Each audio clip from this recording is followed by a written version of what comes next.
তো হ্যালো বন্ধুরা, দেখতে পাচ্ছ আজ মেমারি পশ্চিম আজাপুর তো বনমা সাউন্ড এবং পাশে আছে সাউন্ড কিলারি। তো 2:30 পাশাপাশি বাঁধা হচ্ছে। এখানে 6টা মতো 30 আছে শুনলাম যেটা। তো কাল সকাল থেকেই 7টা থেকেই পজিশান বেরিয়ে যাবে জলযাত্রী পশ্চিম আজাপুর পশ্চিম পাড়া। এটা মাল বাঁধা হচ্ছে পাশাপাশি সাউন্ড কিলারি আর এইদিকে বনমা সাউন্ড দেখতে পাচ্ছ বন্ধুরা।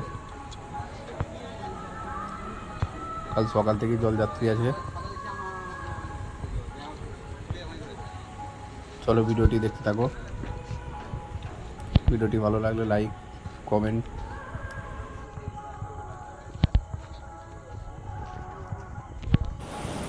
তো বন্ধুরা, এখানে মন্ডল জেলা সরকার সাউন্ড আছে, বনমা সাউন্ড, পাড়াটি সাউন্ড কিলারি, সুরবানি মাইক আছে, আর খেপিমা সাউন্ড আছে, আর একটা সোলোর মাল আছে সোমেন সাউন্ড শুনলাম যেটা।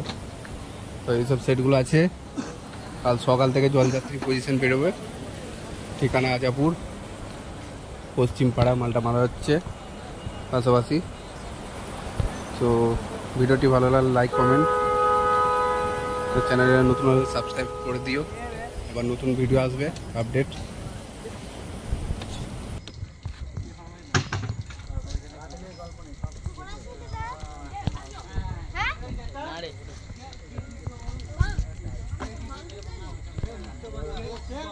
সব কথা